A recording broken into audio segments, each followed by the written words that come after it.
South Tripura hangkorni DM ni malkhongbai pherejagai bisisni omorni bosla thimani yagulo chokha bufani langma binimung Uttompal patimung South Tripura hangkorni bilonia amchayo Salkisa swkangno bilonia amchaini Uttompal ni buma thimani aboni bagai logiwo bisisni omorni bosla no tlangai srado pandani bagai bukra juk songno khobor rwnani thangmani phiaba nogo kifilmani lamao South Tripura hangkorni DM ni malkhongbai thotai laikha borokni bike abo bai patimung thayono chokha bisisni umorni boslani langma abo haikeno patimung ni yagulo thoimara jakhe bufa Uttompal no rohor jakha bilonia sakham nogo aboni yagulo rohor jakha bono Agartala jibi sakham nogo phiaba mothangai narokmanli abono saknaini rok krak salo Agartala jibi sakham nogo chokha Uttompal ni langma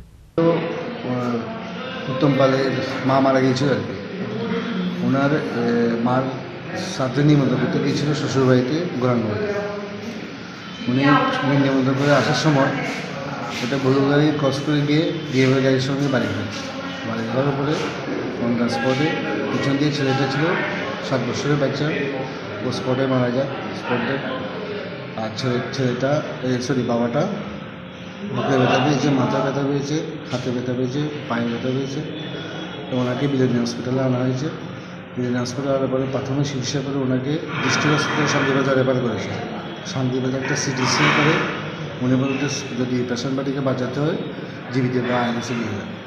জীবিতে কবে আনা হয়েছিল? জীবিতে আনা হয়েছে 9 তারিখ শনিবার রাত্রি 7:30 পৌনে 8 নাগাদ। আচ্ছা, জীবিতে আনার পর মৃত্যু হিসেবে মৃত্যু আজকে 2:21। ঘটনা কোন জায়গাতে হয়েছে? ঘটনা হয়েছে আপনার বরফাতুরি বটটিলা বিএসএফ গ্রামের সংলগ্ন। গাড়িটা কাজ ছিল? গাড়িটা ডিএমের গাড়ি ছিল। কোন জেলার? বরফাতুরি বটটিলা। যে ডিএম ছিল উনি মানে কোন জেলাতে কর্মরত? বটটিলাতে ঘটনা হয়েছিল। ডিএমও গাড়িতে ছিল। উনি সামনে কিছু স্পট ছিল। ডিএম যে উনি কি বিলোনিয়া মানে বিলোনিয়া ডিএম? নামটা কি ওনার? ওনার নামটা ঠিক আমি বলতে পারছি। এখন অবধি আপনাদের মানে দুর্ঘটনার পরে এখন অবধি ডিএম সাহেব আপনাদের কোনো খোঁজখবর বা আর্থিক সহায়তা মানে এগিয়ে এসছে কি? না, উনি যখন ওই ছোটো বাচ্চাটা মারা গিয়েছিল ওখানে শ্মশানে আপনার 20,000 টাকা দিয়েছিল শ্মশানের কাজের জন্য। আর যখন শান্তিবাজার থেকে রেফার করেছিল শান্তিবাজারে ডিএমএ মনে হয় 10,000 টাকা ওনার শ্বশুরের হাতে দিয়েছিল। এতটুকু। ছেলের মৃত্যুর পর বাবার মৃত্যু পরপর মানে মর্মান্তিক দুটি ঘটনা, কি বলবেন? এখন অবধি ডিএমের ভূমিকা কীরকম? এখন অবধি ডিএমের ভূমিকা জানি না কতটুকু, কিন্তু ডিএমের কাছে একটা আমি আবেদন রাখবো, একটা পরিবার কিন্তু ধ্বংস হয়ে গেছে। ও কিন্তু খুবই গরিব ঘরের ছেলে, মানুষের কাজ করে ভাত খায়। কারণ অ্যাকচুয়ালি এটা আমার ভাই দীক্ষা না, যে কোনো সংসারে যদি এমন হতো আমি বলতাম এই ফ্যামিলিতে খুব গরিব ফ্যামিলি।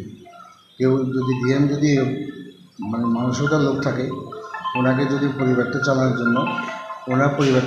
জন্য যাতে ওনাকে একটা চাকরির ব্যবস্থা করে দেওয়া, 4th ক্লাসের জন্য একটা চাকরির ব্যবস্থা করে দিলে ওনার মেয়ে বউ জনজনে খেয়ে জীবনযাপন করতে পারবে। এখন অবধি এই বিষয়টা নিয়ে আপনারা আইনের দ্বারস্থ হয়েছেন? এখন পর্যন্ত হয়নি, কিন্তু আগামী দিনে উপরে ভরসা আছে দিতে হয়নি। যদি ডিএম যদি কোনো রেসপন্স না দেয় তার মধ্যে আমরা অন্য ব্যবস্থা নিতে পারি। ছেলেটার নাম কি ছিল? ছেলেটার নাম ছিল জয়দেব পাল। বয়সটা কত? বয়সটা 7 বছর।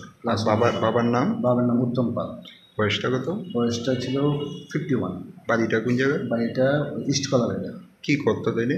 উনি ওই মানুষের কাজ করতো। এখন পরিবারটা কীভাবে চলবে?